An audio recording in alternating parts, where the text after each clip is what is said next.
Dear students, good morning.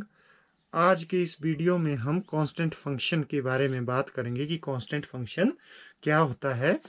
तो इसकी definition है, ये function f on set of real number, मतलब from R to R, is set to be a constant function if f x is equal to c, where x is a real number and c is a constant. ये constant function की definition है।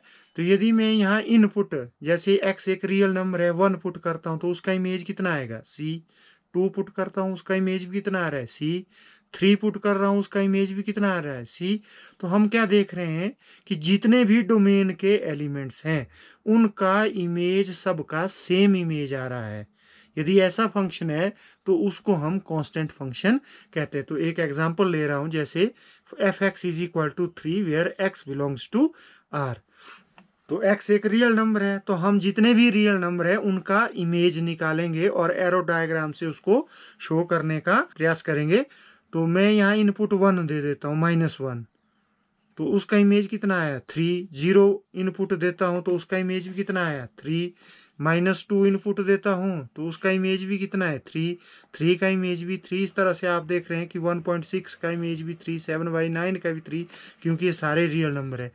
तो arrow diagram से आप कैसे इसको show करेंगे, ये सेट ऑफ रियल नंबर है, सेट ऑफ रियल नंबर है। इसमें इनफाइनाइट नंबर ऑफ एलिमेंट्स होते हैं, तो सबको यहाँ मेंशन करना ये पॉसिबल नहीं है, तो मैंने यहाँ डॉट लगा दिए हैं। तो कुछ एक एलिमेंट्स इसमें लिए हैं। तो आप देख रहे हैं एरो डायग्राम से कि जितने भी डोमेन के एलिमेंट है उन सब का सेम इमेज है कोड डोमेन में। यदि ऐसा है तो इस तरह के फंक्शन को हम कांस्टेंट फंक्शन कहते हैं। मतलब F x is equal to 3 is a constant function. और कांस्टेंट फंक्शन में क्या होता है कि जैसे F x is equal to 3, तो यहाँ ये एक्स नहीं आएगा, यहाँ कांस्टेंट टर्म होगी।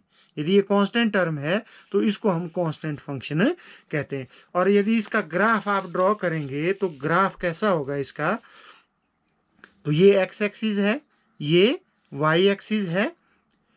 अब आपने ग्राफ ड्रॉ करना है तो एक्स एक्सिस की तरफ आप डोमेन के एलिमेंट्स को शो करते हैं और वाई एक्सिस की तरफ रेंज कोडोमेन वाला।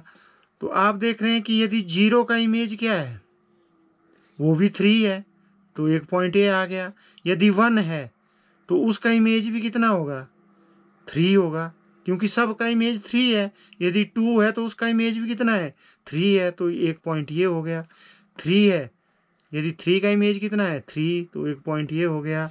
जैसे यहाँ से हमने ये -1 का इमेज कितना था 3, तो जब आप ग्राफ में इस पॉइंट को ड्रॉ करेंगे तो -1, तो वाई एक्सिस में हम रेंज लेंगे 3, तो कौन सा पॉइंट हुआ ये।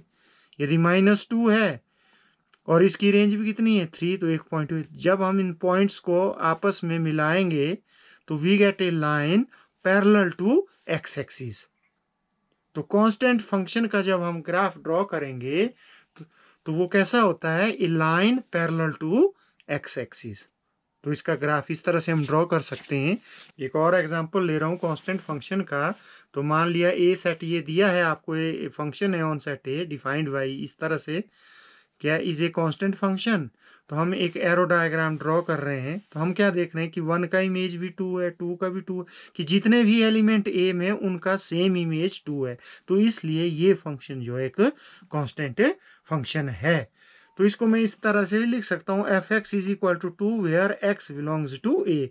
क्यों, जब भी हम ए के जो ये डोमेन है इनकी रेंज निकालेंगे, हर एलिमेंट्स का इमेज निकालेंगे, तो यहाँ जैसे 1 पुट कर दिया तो कितना इमेज है 2, 2 पुट कर दिया फिर भी 2, 1 का इमेज भी 2, 2 का इमेज भी 2, 3 का इमेज भी 2 है, 5 का इमेज कितना है, ये भी 2 है,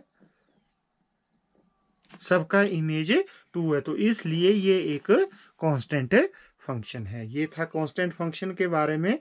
यदि आपको किसी तरह का इसमें कोई डाउट है तो आप कमेंट बॉक्स में जाके अपनी समस्या को रख सकते हैं। मैं नेक्स्ट वीडियो में प्रयास करूंगा कि आपकी समस्या का समाधान कर सकूं।